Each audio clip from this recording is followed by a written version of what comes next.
Film crews and cameras coming into their workspace. So what about this film made you want to trust the process?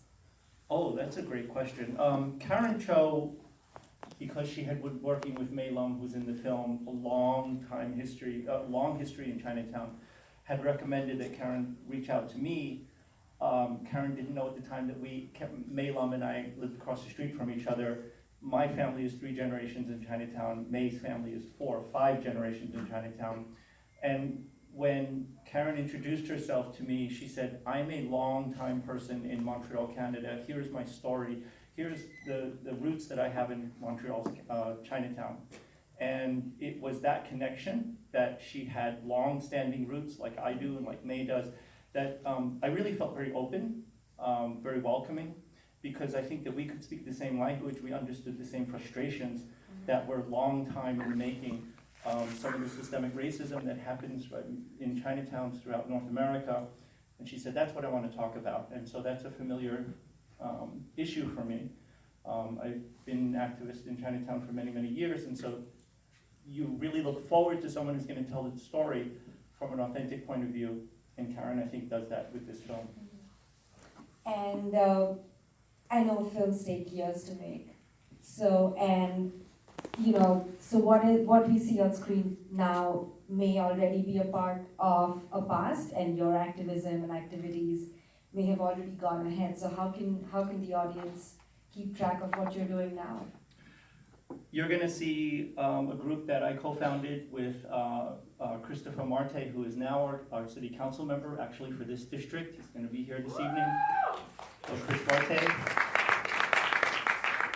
Neighbors United Below Canal was formed as a clearinghouse of information because the very difficult process of going through the land use process to build a mega jail in the heart of Chinatown is going to be a very complex thing that the community would have to absorb, and also we would need an entity to fight against the city, something organized, something tangible, and so that's how NUBC was founded.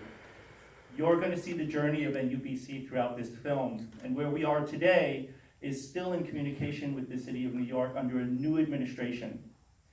We feel that an adaptive reuse of what's existing is the way to go. This is not a foreign concept. It's done all over the world. Adaptive reuse of buildings is something that is powerful, it is green, and it is the way that we feel we can achieve both criminal justice reform and also preserve Chinatown and be less impactful. And that's, I think, our responsibility all over the world.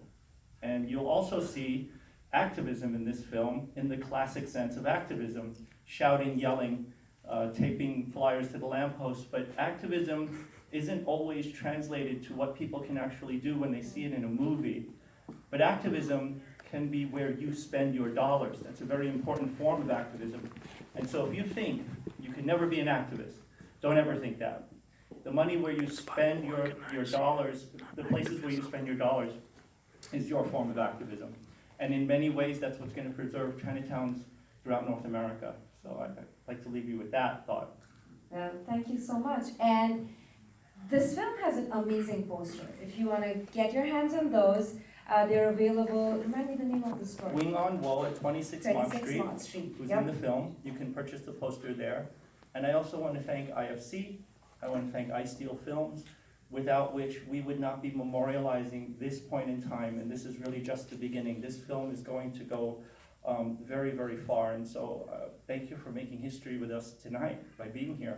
Yeah, and make sure you follow the social media accounts so you can tell your friends elsewhere in the world where to watch this film. So before we begin, I'd like to thank our staff, crew, and venue teams for making Doc NYC possible. Thank you to our audience for coming out again. And if you want to know more about the program, it